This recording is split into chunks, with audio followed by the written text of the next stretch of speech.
നബി സല്ലല്ലാഹു അലൈഹി വസല്ലമയുടെ ഒരു വിശദീകരണം കേട്ട് ഫാത്തിമ ബീവി റളിയല്ലാഹു അൻഹ പൊട്ടിക്കരഞ്ഞ ഒരു സന്ദർഭം നിങ്ങൾക്കറിയാമോ?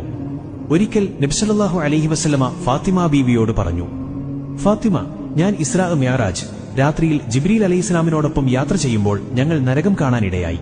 പല രീതിയിലും ശിക്ഷയനുഭവിക്കുന്ന സ്ത്രീകളെ ഞങ്ങൾ അവിടെ കണ്ടു. അതിൽ ഒരു സ്ത്രീ കഠിനമായ ഒരു ശിക്ഷയനുഭവിക്കുകയായിരുന്നു. അവളുടെ മുടി കൂട്ടിക്കെട്ടി ആ മുടിയിൽ അവളെ കെട്ടിത്തൂക്കിയിരിക്കുന്നു. അവൾക്ക് മീതെ ഭയാനകമായ തീ ആളി കത്തിക്കൊണ്ടിരിക്കുന്നു. തീയുടെ കാഠിന്യം കൊണ്ട് അവളുടെ തലച്ചോറ് തിളച്ചു മറിഞ്ഞുകൊണ്ടിരിക്കുകയാണ്. ഇതുകേട്ട് മകൾ ഫാത്തിമ ബീവി സഹിക്കാനാവാതെ നിയന്ത്രണം വിട്ട് പൊട്ടിക്കരഞ്ഞുപോയി. ഉപ്പ, അവരെ ഇത്രയേറെ മാരകമായി ശിക്ഷിക്കപ്പെടാനുള്ള കാരണം എന്താണുപ്പ? എനിക്കൊന്ന് പറഞ്ഞു തരുമോ? നബി സല്ലല്ലാഹു അലൈഹി വസല്ലമ മറുപടി നൽകി, ഫാത്തിമ, ആ സ്ത്രീ അന്യപുരുഷന്മാരുടെ മുന്നിൽ തലമുടി പൂർണ്ണമായും മറക്കാത്തവളായിരുന്നു. അതായത് ആ സ്ത്രീ തലമറക്കാത്ത ഒരു സ്ത്രീയായിരുന്നു. സുബ്ഹാനല്ലാഹ്, തലമറക്കൽ നിർബന്ധമാണ് എന്നും അതൊരു മുസ്ലിം സ്ത്രീയുടെ അടയാളമാണ് എന്നും ഇക്കാലത്തെ എല്ലാ മുസ്ലിം സ്ത്രീകൾക്കും അറിയാവുന്ന കാര്യമാണ്.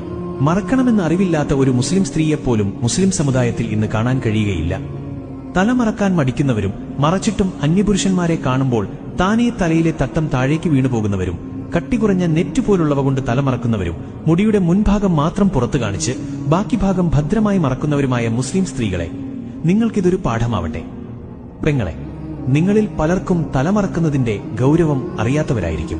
ഇനി മുതലെങ്കിലും അന്യപുരുഷന്റെ മുൻപിൽ ഔറത്ത് മറക്കാതെ വെളിവാവില്ല എന്ന് പ്രതിജ്ഞ ചെയ്യാൻ മറക്കല്ലേ. കഴിയുമെങ്കിൽ ഒരു ഇൻഷാ അല്ലാ എന്ന് കമന്റ് ഇടണേ. നിങ്ങളുടെ ഉറച്ച തീരുമാനം കണ്ടിട്ട് മറ്റുള്ളവർക്കും അതൊരു മോട്ടിവേഷൻ ആയാലോ. അള്ളാഹു നമ്മെ എല്ലാവരെയും അവന്റെ ഇഷ്ടത്തിലായി ജീവിക്കാൻ തൗഫീഖ് നൽകി അനുഗ്രഹിക്കട്ടെ.